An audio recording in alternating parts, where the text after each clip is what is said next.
은혜의 시간 다윗 이야기 14번째 말씀으로 사무엘하 6장 1절에서 11절 말씀에 근거해서 하나님 우선의 신앙으로 살라, 이런 제목으로 은혜의 말씀을 나누겠습니다. 다윗은 이스라엘의 왕이 되면서 마음에 소원이 있었습니다. 자신은 왕이 되어 성에 거하고 있으나 하나님의 법궤는 아직도 기랏 여아림의 아비나답의 집에 있으므로 하나님의 법궤를 자신의 사는 성으로 모시고 와야 되겠다고 생각했습니다. 법궤가 아비나답의 집에 있게 되는 것은 엘리 제사장의 아들들이 블레셋과의 전쟁에 법궤를 가져가기만 하면 승리할 것이라는 그런 생각에 무작정 법궤를 가지고 나갔다가 전쟁에서 지고 그 법궤를 블레셋에게 빼앗겼기 때문입니다. 하나님을 의지하고 믿는 사람에게 하나님이 함께 하시는 것이지 단순히 법궤를 가지고 나간다고 해서 전쟁에서 승리하는 것이 아닌 것을 몰랐던 것이지요. 다윗 왕은 잃어버린 법궤를 자신의 성으로 모시고 오기를 원했습니다. 오늘 본문을 통해서 우리에게 주시는 교훈이 무엇일까요? 첫째로, 하나님 우선의 신앙을 가지고 살자는 것입니다. 하나님의 궤는 아비나답의 집에 20년 동안이나 있었습니다. 왜 사울 왕은 하나님의 궤를 성으로 옮기지 않았을까요? 사울 왕은 하나님의 법궤를 자신의 성으로 옮겨오는 것에는 관심이 없었습니다. 그는 하나님의 말씀을 순종하지도 않았고 매사에 하나님을 우선으로 살지도 않았기 때문입니다. 사울은 하나님의 법궤를 성으로 모셔오는 일에 부담을 느껴 아예 법궤를 모시고 오는 일을 추진하지 않았기 때문입니다. 그러나 다윗은 왕이 되고 나서 하나님의 궤를 성으로 모셔오기를 간절히 원했습니다. 다윗은 하나님을 가까이 하고 늘 하나님께 찬양과 기도를 드리는 하나님 우선의 신앙을 가지고 있었기 때문입니다. 다윗에게 있어서 법궤는 하나님의 임재를 보여주는 중요한 성물이었기 때문에 꼭 성으로 모셔오고 싶어 했지요. 그는 하나님이 자신과 함께하는 것이 얼마나 중요한가를 잘 알았고 하나님의 임재를 기뻐했기 때문입니다. 우리도 하나님을 우선으로 섬기는 신앙인이 됩시다. 둘째로, 하나님의 말씀대로 하나님을 섬기자는 것입니다. 법궤는 언약궤라고도 합니다. 법궤는 제사장들이 어깨에 메고 옮기는 것이지요. 다윗은 법궤를 성으로 옮기려고 할 때 그 사실을 잊고 있었습니다. 사무엘하 6장 3절에 보니 그들이 하나님의 궤를 새 수레에 싣고 산에 있는 아비나답의 집에서 나오는데 아비나답의 아들 우사와 아효가 그 새 수레를 모니라라고 말합니다. 아비나답의 아들들은 하나님의 궤를 새 수레에 싣고 다윗 성으로 향했습니다. 우리는 하나님의 말씀을 내 생각대로 해석하고 내 뜻대로 변형시켜서는 안 됩니다. 사람들은 새 수레와 함께 여러 악기로 하나님을 찬양하며 법궤를 옮기면 되리라고 생각했습니다. 그러나 그것은 사람의 생각이지 하나님의 뜻은 아니었습니다.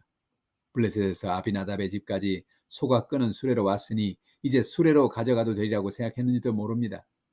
다윗은 법궤를 옮겨오는 것만 좋아서 법궤를 어떻게 옮겨야 하는지 그 방법에 대해서는 신경을 쓰지 않았습니다. 그러다가 큰 어려움을 당하게 된 것이죠.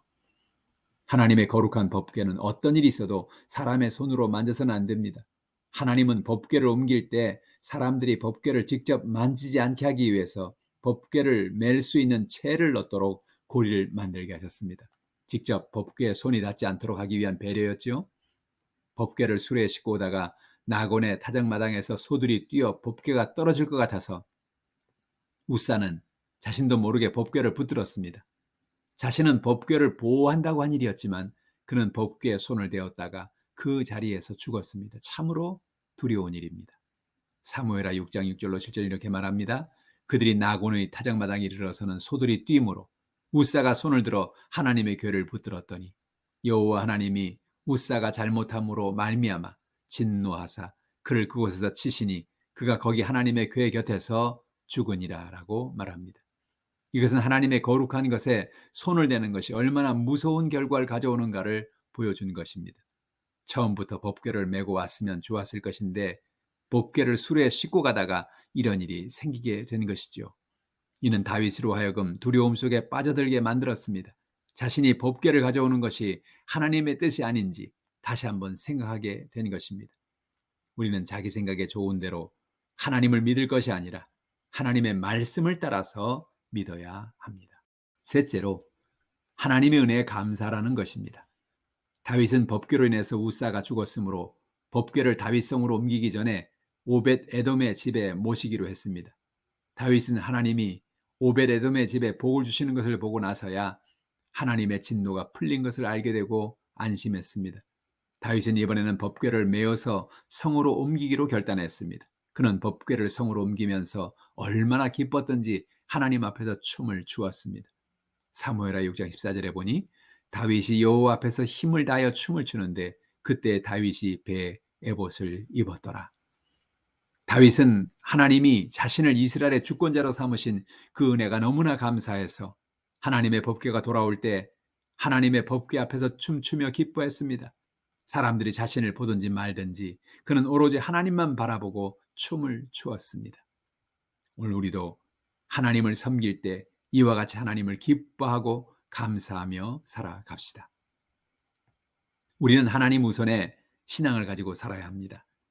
하나님께 가까이 다가가 만나기를 원하는 마음으로 매일 기도로 하루를 시작하고 매일 말씀을 묵상하며 예배자로 살아갑시다. 내 생각대로 하나님을 섬기지 말고 하나님 말씀대로 순종하며 하나님을 섬기며 살아갑시다. 하나님의 임재 앞에서 춤을 추고 기뻐했던 다윗처럼 날마다 하나님의 임재 앞에서 기쁨으로 살아가십시다. 기도합시다. 하나님 아버지, 오늘도 말씀을 통하여 우리에게 깨달음을 주시니 감사합니다. 우리도 하나님 우선의 신앙을 가지고 살기 원합니다. 우리의 삶을 인도하여 주옵소서. 우리의 생각과 마음대로 사는 것이 아니라 하나님 말씀대로 순종하며 살기 원합니다. 하나님 말씀을 따라 살기 원합니다. 인도하여 주시옵소서. 늘 우리에게 베푸신 하나님 은혜에 감사하며 살아가는 우리 모두가 되게 하여 주옵소서. 오늘도 문제를 가져 나왔습니다. 오늘도 질병을 가져 나왔습니다. 오늘도 수고하고 모든 무거운 짐을 다 짊어지고 나왔습니다. 우리의 모든 연약함을 붙잡아 주시옵소서. 감사드리며 예수님의 이름으로 기도드리옵나이다. 아멘.